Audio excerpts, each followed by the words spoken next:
दोस्तों Kane Williamson और रचिन रविंद्रा की शानदार बैटिंग की वजह से पाकिस्तान को 402 रन बनाने थे और पाकिस्तान को ये मुकाबला जीतना बेहद जरूरी था। अगर वो ये मैच हारती तो फिर वो वर्ल्ड कप की रेस से पूरी तरह बाहर हो जाती और ऐसे में इन दोनों टीमों के बीच ये बड़ा मुकाबला आज बेंगलुरु के चिन्नास्वामी स्टेडियम में खेला गया, जहां इस मैच में पाकिस्तान ने टॉस जीतकर गेंदबाजी चुनी, जो कि उनका फैसला आज बेहद ही खराब साबित हुआ, क्योंकि इस मैच में शुरुआत से ही न्यूजीलैंड के बल्लेबाज आक्रामक लय में बल्लेबाजी कर रहे थे, जहां शुरुआत से डेविन कॉनवे और रचिन रविंद्रा ने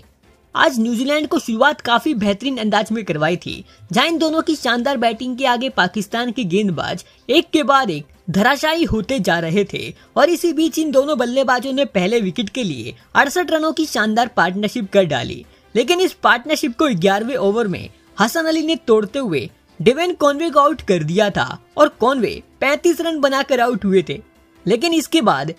केन विलियमसन इस मैच में बैटिंग करने उतरे और दोस्तों केन विलियमसन ने अपने वापसी मुकाबले में ही दमदार प्रदर्शन करके पाकिस्तान की टीम को पूरी तरह हिला के रख दिया। तो दोस्तों एक तरफ रचिन रविंद्रा जो कि पूरे वर्ल्ड कप में कमाल की लय में दिखे हैं और उन्होंने इस मैच में आते ही कमाल की बल्लेबाजी करी और इन दोनों बल्लेबाजों के बीच दूसरे विकेट के लिए 180 रनों की बेहतरीन पार्टनरशिप हो गई थी, जहां एक तरफ रचिन रविंद्रा ने कमाल का प्रदर्शन करते हुए अपना शतक पूरा कर डाला था, तो केन विलियमसन भी अपने शतक से केवल 5 रन दूर खड़े थे। तभी वो इफ्तिकार अहमद की गेंद पर एक बड़ा छक्का जड़ने की कोशिश में 95 रनों की शानदार पारी खेलकर आउट हो गए थे। उनकी इस पारी में 10 चौके तो 2 छक्के भी शामिल थे, लेकिन इसके बाद बैटिंग करने ड्रायल मिचेल उतरे और ड्रायल मिचेल ने भी कमाल का प्रदर्शन करा। लेकिन इसी बीच रचिन रविंद्रा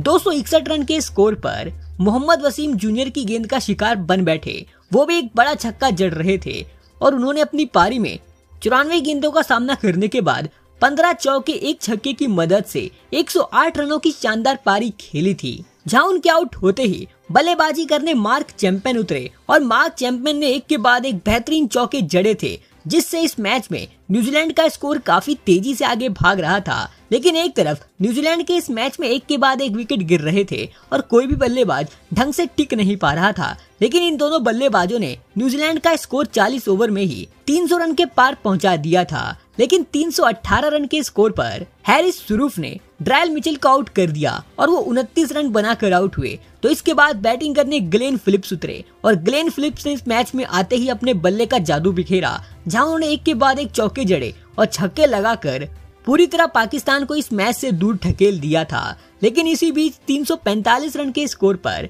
मार्क चैंपियन एक छक्का लगाने के चक्कर में मोहम्मद वसीम जूनियर की गेंद का शिकार बने और चैंपियन 39 रनों की पारी खेलकर आउट हुए, जहां इसके बाद फिलिप्स भी आखिरी में ताबड़तोड़ बैटिंग करने के चक्कर में वसीम जूनियर की गेंद का शिकार बने और वो 25 गेंदों में 41 रनों की तूफानी पारी खेलकर आउट हुए थे। तो आखिरी में मिचेल सेंटनर की शानदार बैटिंग की वजह से न्यूजीलैंड की टीम ने पूरे 50 ओवर खेलकर पूरे 401 रन बनाए 6 विकेट के नुकसान पर, जहां सेंटनर ने 17 गेंदों में 26 रन बनाकर नॉट आउट रहे थे, तो लथम ने भी 2 रन बनाए थे। जहां पाकिस्तान की तरफ से गेंदबाजी में सभी गेंदबाजों की बराबर पिटाई की गई थी, लेकिन इस मैच में मोहम्मद वसीम जूनियर को उनके 10 ओवर में 60 रन पड़े थे और उन्हें 3 विकेट चटकाए थे। तो इस मैच में सबसे महंगे गेंदबाज शहनशाह अफरीदी रहे, जिन्होंने 10 ओवर में 90 रन दिए थे और उन्हें एक भी विकेट हाथ नहीं लगा था। तो इस मैच में हैरिस सुरूफ ने भी अपने 10 ओवर में 85 रन दिए और उन्हें एक विकेट हाथ लगी।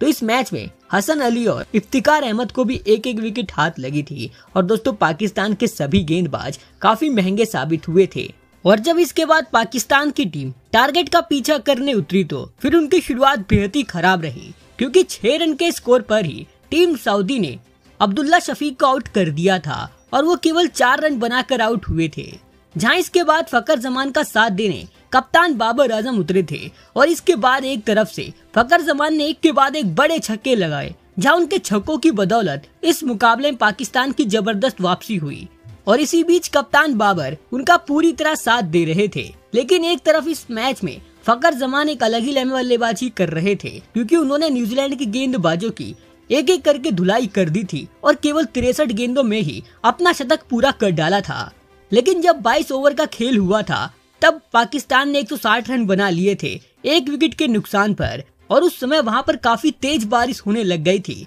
और इस वजह से इस मुकाबले को काफी देर तक रोका गया। और बारिश रुकने के बाद इस मैच में ओवरों की कटौती की गई और इस मुकाबले को 41 ओवर का कर दिया गया और पाकिस्तान को नया टारगेट मिला 342 रनों का। और बारिश के बाद जब खेल चालू हुआ तो उसके बाद भी पाकिस्तान का प्रदर्शन काफी लाजवाब का रहा, क्योंकि उसके बाद बाबर आजम ने अपने 50 रन पूरे कर लिए थे और पाकिस्तान का स्कोर 25 ओवर की तीसरी गेंद तक 200 रन तक पहुंचा दिया था 1 विकेट के नुकसान पर। और बाबर आजम 66 रन बनाकर नॉट आउट थे तो फकर जमान ने भी 146 रन बना दिए थे। लेकिन 200 रन बनाने के बाद वहां पर एक बार फिर से काफी तेज बारिश हुई, लेकिन जब वो बारिश आई थी तो उस समय पाकिस्तान की टीम डकवर्थ की मेथड की वजह से 21 रनों से आगे चल रहा था और इस वजह से इस मुकाबले में बारिश होने के बावजूद पाकिस्तान की टीम ये मुकाबला जीत रही थी। और ऐसे में अगर अब ये बारिश नहीं रुकी तो फिर पाकिस्तान की टीम को विजेता घोषित कर दिया जाएगा। और दोस्तों ऐसी उम्मीद भी लग रही है कि पाकिस्तान की टीम अब ये मैच जीत जाएगी,